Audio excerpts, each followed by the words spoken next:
Are extremist Republicans today's communists? I hear you. How could I say that? Communism is a far left philosophy, something that Bernie Sanders has shown support for. So, how could Republicans, even the new right wing extremist crowd, be communists? Well, it depends on how much you're aware of what communists in countries like Russia and China really became. What they were supposed to be is what Marx, the founder of communism, envisioned. But Marx couldn't have predicted what would happen. He sat in a library and came up with the entire philosophy unrelated to any experience with the real world. He was just a scholar, and that's it. Now, in my opinion, communism is a silly but often appealing hodgepodge of academic claptrap that has never been a workable system, for one good reason. It depends on man's concern for the welfare of other men. Good luck. The reality of what communism has always become, and I do mean always, is something ugly, a fascist dictatorship. Once you give your fate over to what is supposed to be a moral body of communist leaders, look out. In all communist nations, the freedom to control other people's lives has proven to be too much for fallible human beings, and eventually their need for power and control got the better of them. Now, here's what this is all about. At this point in time, extremist Republicans, and that leaves out moderate Republicans like Liz Cheney, are upstaging everyone else when it comes to acting like communists of the last few decades. What does that mean? Just recently, the government of Myanmar, formerly Burma, was overthrown by a military junta of the kind we as Americans have seen so often it's almost become a joke. The prime minister was put on house arrest. And it seems that now there is a civil war within the country between the army and the people on the ground. The new military government has attacked its own people, and they are people who are literally hiding under rocks.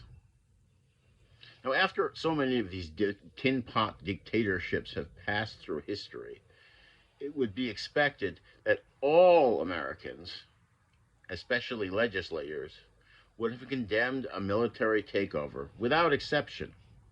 Until recently, all Americans have done just that. And there's something disturbing in the fact that that's changed suddenly.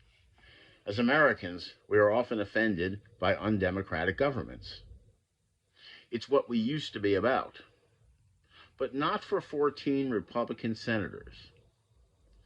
For reasons that might be obvious, these senators demanded that certain wording be removed from the formal censure of the military coup in Myanmar.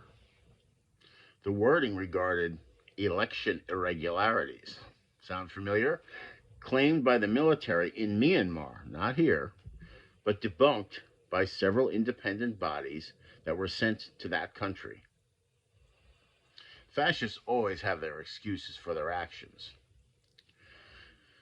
While it's still shocking to consider this, the only obvious reason that would explain the need to remove this wording is that there are Republicans who do not want to give even the smallest nod to the fact that Donald Trump lost the last election. And perhaps they believe in the takeover form of government, meaning fascism, like Kim Jong un. What is worse is that we are at the edge of abandoning the same election freedoms which have formed the foundation of the United States for over 2 centuries. What this means is that in Georgia, for instance, the election officials whose only constitutional duty has been up till now maintaining the electoral freedoms that millions have died for over centuries are being pushed out of the election business. Their duties, which is to count your votes, are being passed to state legislatures, possibly rendering the votes of Georgia voters meaningless. It's hard to know what will happen, but it should make every American very concerned. Ask yourself why this has never been done before in our entire history. And other Republican legislatures in other states are working towards the same goal. What I'll remind you is of the fact that our communist friends in Russia and China started out by interfering with elections. If you want to be a fascist dictator, the opposite of the American system, by the way, you don't want to be judged by a fair election. That would mean your ideas would have to be good enough, and you might have to worry about whether you get elected or not. Now, strong arming an election is so much easier that I can see why it might appeal to people in tin pot dictatorships, but not here. It worked for Vladimir Putin and Kim Jong-un. Are you an American? The real thing?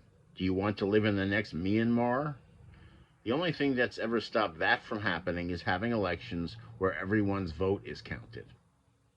It's what our founding fathers wanted for us.